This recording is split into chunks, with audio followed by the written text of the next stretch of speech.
When people are eating well but not drinking enough water, they will halt their results. If they're trying to exercise and not drinking enough water, they're going to slow down their metabolism. So it's really important.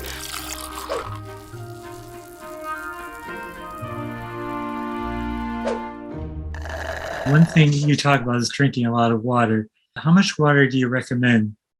Does it depend on somebody's weight or how thirsty they are?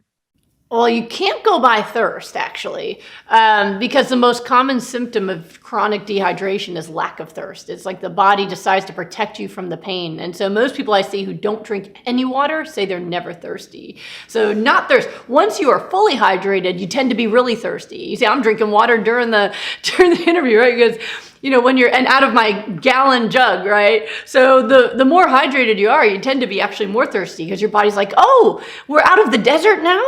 There's water, great, give me more. But for recovery, so water is an important part of recovery. It's important for cellular function, for all the chemical reactions that are necessary for the healing process to take place. So when people are eating well but not drinking enough water, they will halt their results. If they're trying to exercise and not drinking enough water, they're going to slow down their metabolism. So it's really important. The amount, so it really depends. I mean, I usually say as a good guideline, especially for recovery and optimal health, to go for at least 96 ounces if you are 95 pounds or bigger. If you are under 95 pounds, an ounce per pound is usually a good max starting point. I'm hesitant, like in my rapid recovery programs, it's 96 ounces to 120 ounces, which for people outside the US is like 2.8 to 3.8 liters.